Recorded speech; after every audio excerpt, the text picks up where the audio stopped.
paano po tayo ngayon? Sabi ko, ano pong gusto nyo malaman regarding sa tanong nyo, paano tayo ngayon? Kay Kristo tayo, sabi ko ganyan, doon sa mga kapatid na kausap ko kanina. Wala naman tayong ibang pupuntahan kundi kay Kristo. Kaya tayo lumabas dahil hindi na si Kristo yung pinapangaral nila. Pati yung kilala mo na kilala ko rin, sinasabi, bakit bukang bibig nila ngayon? Salamat kuya, salamat ate. Opo. Bakit ano bang naging naiambag ni Arlene Rason sa kapatiran? Bakit bukang bibig siya ngayon? Si Pedro, meron din naman siyang asawa eh. Pero binanggit ba yung asawa ni Hindi nga naisulat yata sa Biblia yung pangalan ng asawa ni Pedro eh. Ewan ko kung okay lang sabihin ko na tungkol kay Baby de Jesus, di ba? Go ahead. Ay, Yun nga, wag mo na. Wag mo na. Wag mo na. Sige. Okay. Si Bes, takot kay Baby. Oo. Once na magsalita to, sasambulat. Oo, naku, at malapit na yang magsalita. Sasambulat. Kaya, yun ang sabi niya. So, tinitignan ko, yung mga freebies na live mo din at sinasabi mo tungkol nga din dyan. Sabi ko, iisa pattern eh. Sinasabi rin ng matanda. Actually, matanda na to, Brad. 'Di ba? Kasi nga, kasabayan to ni Bes. Nakasama pa niya sa suhay, 'di ba? Sa suhay pa niya to nakasama ba? Oo. So, sabi ko, ito bang matandang to, ikakausapin kami para lokohin? When it comes to politics and religion, magaling siya magsalita. Yes. Pagdating sa verses, magaling din siya magsalita. Actually, Brad Gilby, ako kasi, yun yung yung conviction ko na, dito na ako mamamatay. Kaya nga, alam niyo po ba mga kapatid, Brad Gilby, Brad Mar, yung panalangin ko lagi, sana po Panginoon, sa araw na magiging swail ako, kalaban ako ng iglesia, bago dumating yun, bawiin mo na ako ng buhay. Kaya lang, hindi pala, meron palang magandang plano ang Diyos sa akin. Ako pala yung ako pala yung magiging ng mga kapatid para magising sila. Well, sabi nga ni Brad Gilby, hindi natin kasi alam ang bukas. Mga kapatid, alam niyo po, kaya po namin ginagawa ito dahil sa pagmamahal po namin sa inyo. Kaya nga sabi nung kapatid na kausap ko kanina, alam niyo Brad Badong, sinishare ko po yung mga video niyo po ngayon. Kasi mahal ko po ang mga kapatid. Kaya mahirap po para sa akin yung nangyayari ngayon dahil mahal ko po ang mga kapatid. Kaya ko po kayo kinausap kasi gusto ko pong maliwanagan sa ibang mga ibang mga bagay. Kagaya po niyan, paano po tayo ngayon? Sabi ko, ano pong gusto niyo malaman regarding sa tanong niyo, paano tayo ngayon? Kay Kristo tayo, sabi ko ganyan, doon sa mga kapatid na kausap ko kanina. Wala naman tayong ibang pupuntahan kundi kay Kristo. Kaya tayo lumabas dahil hindi na si Kristo yung pinapangaral nila. 'Di ba? Brad Gilby, pati yung kilala mo na kilala ko rin, sinasabi, bakit bukang bibig nila ngayon? Salamat kuya, salamat ate. Opo. Bakit ano bang naging naiambag ni Arlene Rason sa kapatiran? Bakit bukang bibig siya ngayon? Si Pedro, meron din naman siyang asawa eh. Pero binanggit ba yung asawa ni Hindi nga naisulat yata sa Biblia yung pangalan ng asawa ni Pedro eh. Ang nakalagay lang yung kanyang biyenan. Yung pangalan ng biyenan ni Pedro, pero yung pangalan ng asawa ni Pedro, sa pagkakaalam ko hindi yun isinulat. At hindi nakasulat yun sa Biblia. Ngayon, kakatuwang bagay, ano bang naiambag ni Arlene Rason? Tapos, 80% ng shares of stock ng iglesia nakapangalan kay Arlene Rason.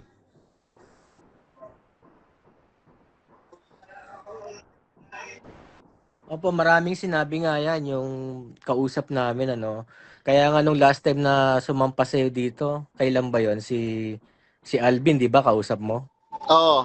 Tapos tinatanong mo kung anong sinabi. Ang sagot niya, ang daming sinabi, wala akong matandaan eh. Di ba?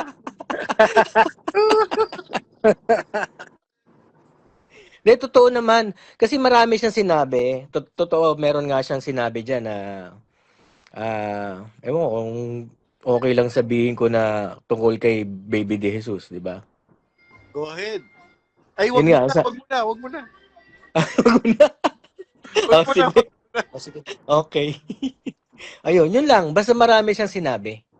Kaya kung, kasi, ito Alam ko na, kasama, alam ko na. ah, Alam ko na, yung tungkol sa buhok yan. hindi sa buhok. Bigyan mo ko ng hint.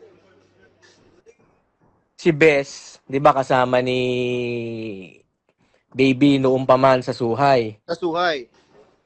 Alam ni Baby kung ano pa man, noong pa man si Bess. Kung ano siya. Kung ano siya, ano yung gawa niya. Kung, kung paano siya lumakad. Oo. O sige, go ahead. Nandiyan na yan. Sabihin mo na. Hindi naman ako, sabi nga lang no, nung kausap namin. Oo, kilala ko yon. Si Bess, takot kay Baby. Oo. Once na magsalita to, sasambulat. Oo, naku, at malapit na yang magsalita. Sasambulat. Kaya, yun ang sabi niya. So, tinitignan ko, yung mga freebies na live mo din at sinasabi mo tungkol nga din dyan. Sabi ko, iisa pattern eh, sinasabi rin ng matanda. Actually, matanda na to, Brad. 'Di ba? Kasi nga, kasabayan to ni Bess, nakasama pa niya sa suhay, 'di ba? Sa suhay pa niya to nakasama ba? Oo. So, sabi ko, ito bang matandang to, ikakausapin kami para lokohin? Eh, when it comes to politics and religion, magaling siya magsalita. Yes. Pagdating sa verses, magaling din siya magsalita. So, yun lang ano ko. Ako marami akong natandaan kasi nga bilang isa sa mga naging miyembro diyan at ganito yung sitwasyon ko ngayon, isa sa therapy ko. Ako marami akong tinandaan. Kaya ewan ko bakit si Alvin walang natandaan kahit isa.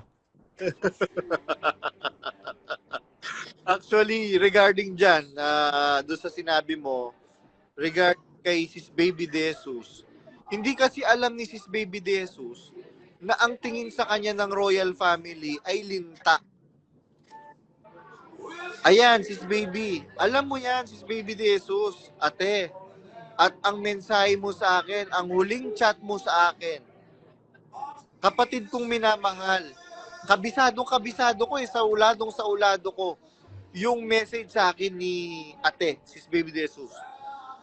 Tandaan mo, kapatid kong minamahal, kahit anong mangyari, mahal ka ni ate. Yan. Sa ulado ko at meron akong screenshot niya. Ano na yan ha? Nagsasalita na ako. Nag-expose na ako. Kaya lang, she was obliged to block me for some reasons. Ngayon sinasabi ko na, Sis Baby De Jesus, alam mo ba na ang tawag sa'yo linta? Di ba sinabi ko nga sa'yo, alam mo ba ate, na naaawa ako sa'yo, kaya every time na magtitinda ka ng relyeno, bumibili ako, 5,000, 10,000, 15,000. Ni isang relyeno nga sa mga binibili ko kay Sis Baby, hindi ko natitikman. Bakit ang sinasabi ko, Sis Baby, ate, sige pamigay mo sa mga kapatid na walang pambili ng walang kakayahang makatikim ng relyeno. Pamigay mo. Sinabi pa nga ni Sis Baby noon, bibigyan ko si Brad Noli sa balya, okay lang ba sa'yo? Sige po, bigyan nyo po. Although alam ko nang inaaway na ako ni Brad Noli ni Noli sa balya. Bakit? Sabi ng Biblia kasi, pakainin mo ang iyong ang sa iyo umuusig. Di, napakain ko yung umaaway sa akin. O alam mo ba yon, Noli sa balya, na nakinabang ka doon sa binili kong relyeno. Kaya mahal ako ni Sis Baby. Ngayon, Sis Baby De Jesus. Alam niyo po ba? Di ba sinabi ko rin sa'yo Sis baby, naaawa ako sa'yo dahil biruin mo, quarterly ka lang naman nagtitinda ng relleno dahil meron kang binibiling gamot dahil sa iyong kalagayan at meron kang mga anak na binubuhay, ipapatigil ni Don Kapulong dahil gusto nilang i-monopolize yung negosyo ng iglesia. Gusto nilang i-monopolize yung flow ng pera ng iglesia. Sabi nga ni Sis Baby nung sinabi ko yun sa kanya, hindi ko yun alam at kung ganyan man yung nila, di bahala sila. Sabi ni Sis Baby De Jesus. Sis Baby De Jesus,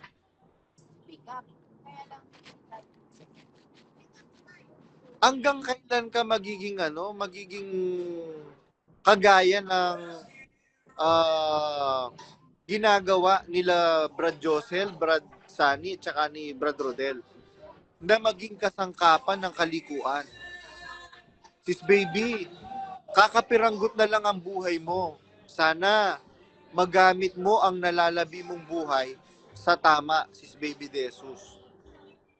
Lahat naman ng tao nagkakamali. Kung meron man kayong nagawang pagkakamali in the past, ang Diyos naman nakahandang magpatawad. Kaya lang, ang pangit at ang masama, makakamatayan natin yung nasa nasa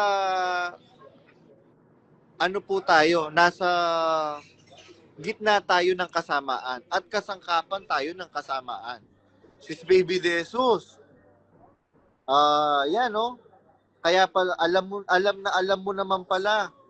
Kaya takot sa iyo si Brad Eli. Ngayon, si Brad Eli takot sa iyo pero ang royal family lalo na si Kuala Lumpur. Alam mo bang si Lisel Kapulong, sabi niya, tong si Taba. Biruin mo kung sitahin niya yung mga anak ko. Kantihin na nila ang lahat, wag lang itong mga anak ko. Yan ang sinasabi. Hindi mo alam yon, Sis Baby De Jesus. Kaya nga yung dalawang anak ni Lisel Kapulong at Don Kapulong, eto na namang si Tabacho yung masyadong pangahas. Ang tawag sa iyo, Sis Baby De Jesus, pangahas. Yan, go ahead, Brad Gilby at Brad Mar. Ayun. Nung brother, Sige, sandali go lang ahead. po bro. Ikaw, Palagay ko si Brad Josie nakainom na ng kape. Nakapagkape na siguro si Brad Josie. Ay, si Sis Josie. Pero malulubat na ako. Yun lang. Ayan. Kaya yun. Bago ako malobat ng tuluyan, akyat ka na dahil dalawa yung nag-cheer sa'yo. At merong nag-cheer sa'yo sa comment section. Kaya yun ang pinapasecure ko agad sa'yo kanina, yung battery. Sis Josie, Asan na ba? go ahead. Sis Josie, wala ka na sigurong maidadahilan ngayon dahil nakapagkape ka na by this time. Pasok. Wala po sa Saskatoon. Nag-uulak. Diba? Biruin mo yung tao na yan, nagpakabating. Yan sa iglesia na yan. Para dyan sa iglesia na yan. Nagpakabating yan. Ngayon, edi sabi ko, maghanap ka na ng boyfriend. Baka umabot pa. Oo, maghanap ka na ng boyfriend. Baka gusto mo, may reto ako sa'yo, engineer.